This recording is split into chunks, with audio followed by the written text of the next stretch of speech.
This is not Switzerland, this is not Kashmir, this is our গুফা পাতাল। অপূর্ব সৌন্দর্য এই জায়গাটি, চারিদিকে ফ্লাওয়ারে ভরা। শিলিগুড়ি থেকে একদমই কাছে, অ্যাপ্রক্স 65 থেকে 70 কিলোমিটার গুফা পাতাল ভিউ পয়েন্ট। আর তোমরা এখানে কিভাবে আসবে, কোথায় থাকবে, আর কোথায় কোথায় সাইট সিন করবে, পুরো ডিটেলসে এই ব্লগে দেওয়া আছে। তো তোমরা স্কিপ না করে কন্টিনিউ ব্লগটা দেখতে থাকো। এই গুফা পাতাল ভিউ পয়েন্টটি রয়েছে নেপালে। মিরিক থেকে প্রায় 10 কিলোমিটার দূরত্বে রয়েছে এই গুফা পাতাল ভিউ পয়েন্টটি।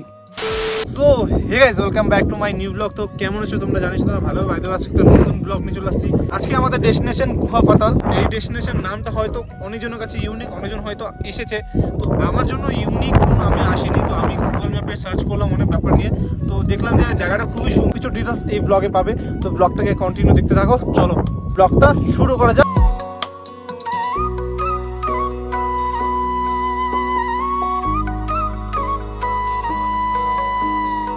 আমাদের জার্নিটা শুরু হলো শিলিগুড়ি থেকে।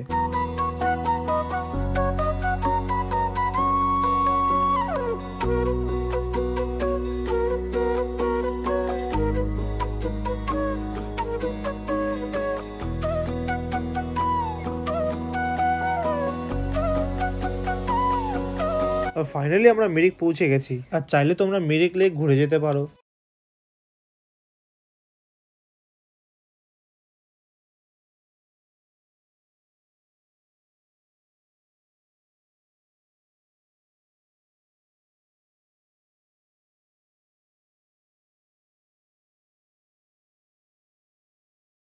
মিরিক থেকে গুফা পাতাল ভিউ পয়েন্ট যেতেই একটা সুন্দর ভিউ পয়েন্ট রয়েছে, গোপালধারা ভিউ পয়েন্ট বা গোল পাহাড় ভিউ পয়েন্ট। তো তোমরা চাইলে এখানে এই জায়গাটা এক্সপ্লোর করতে পারো।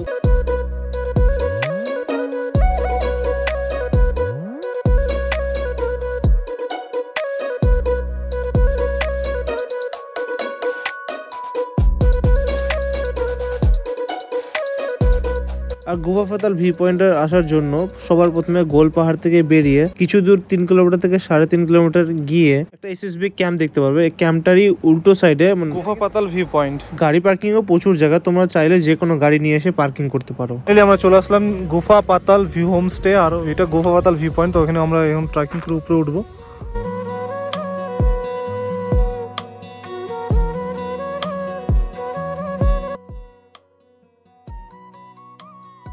সো গাইস, ফাইনালি এখন ট্রেকিং করে আমরা উপরে উঠতেছি। তারপরে দেখাচ্ছি তোমাদের ভিউটা। সেটা হোমস্টের একটা পাশে রাস্তা যায়, সেই রাস্তা দিয়ে আমরা যাচ্ছি। যদি ঢুকতে পারি তাহলে ভালোই, দেখি আশা করি যাতে ঢুকতে পারি। তো চলো যাওয়া যাক সামনের দিকে। গেটটা খোলা ছিল, সামনে গেটটা বন্ধ, তখন পিছনে গেট দিয়ে ঢুকবো আমরা।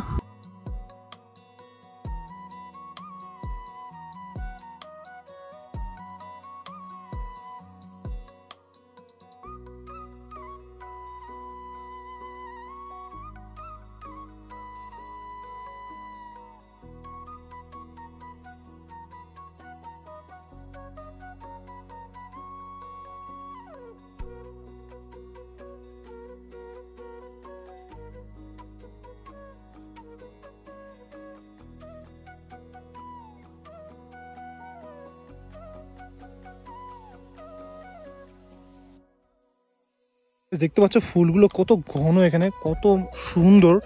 পিঙ্ক কালার, হোয়াইট কালারের ফুলগুলো, রেড কালারের ফুলগুলো, মানে এতটা সুন্দর, মানে ধারণার বাইরে। দেখতে পাচ্ছ চারিদিকে ফুলই ফুল, চারিদিকে দেখো খালি জায়গা, মানে আলাদা একটা পরিবেশ।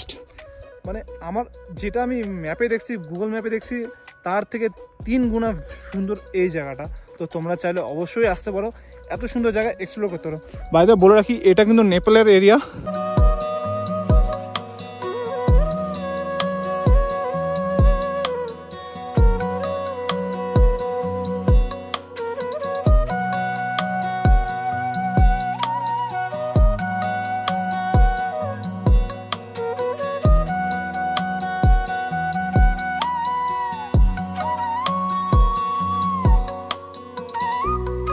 সো গাইস, আমরা এখন উপরের দিকে উঠছি। এখন ওয়াও, সাউন্ডটা ইকো হচ্ছে।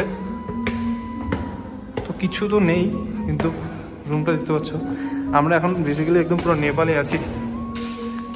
তো অফবিট ডেস্টিনেশন দেখতে পাচ্ছ গাইস। ওয়াও, জায়গাটা দেখো খালি কি সুন্দর। গাইস এই যে নেপালের ফ্ল্যাগ দেখতে পাচ্ছ, আমরা আছি এখন নেপালে, আর ওখানে বক্স বাজছে, জায়গাটা জাস্ট অসাধারণ গাইস, অসাধারণ দেখতে পাচ্ছ। আর কি বলবো তোমাদেরকে, ফুল গাছগুলো দেখতে পাচ্ছ, এত সুন্দর মেনটেনেন্স। এখন আমরা নেপালে এসে চা খাচ্ছি, শকুনি এই পাহাড়ের মাঝে চা খাওয়ার মজাই আলাদা। এই ওয়াচ টাওয়ারের সামনে একটা দোকান আছে, তো ওখান থেকে আমরা চা নিলাম। আর আমাদের এখানে পার পার্সন টিকিট পড়লো, পার পার্সন বলতে কি এখানে একটা এনজিও এরা সামলায়, তো নেপাল, এটা নেপালেরই, তো এখানে একটা এনজিও এরা সামলায়, তো এরা আমাদের কাছ থেকে 50 রুপিস, আমরা বললো যে কত দিবে, আমরা 50 রুপিস দিলাম। তোমাদের ইচ্ছা, তোমরা যদি চাও 100 টাকা বা তোমরা 200 টাকা, তোমরা 10 টাকাও দিতে পারো, তো আমাদের মন খুশি তোমরা যত দিতে পারো।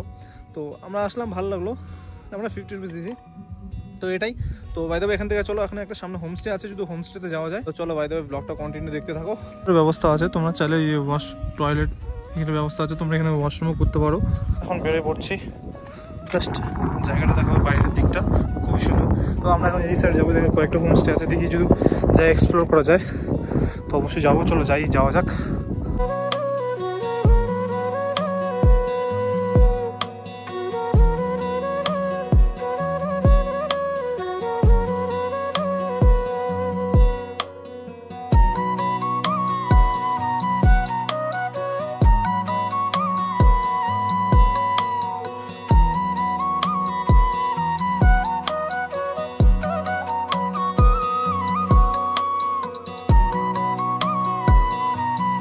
তো গাইস, যদি ব্লগটা ভালো লাগে তো লাইক, কমেন্ট, সাবস্ক্রাইব এন্ড পেজকে ফলো করে দাও। চলো টাটা, নেক্সট ব্লগে দেখা হবে।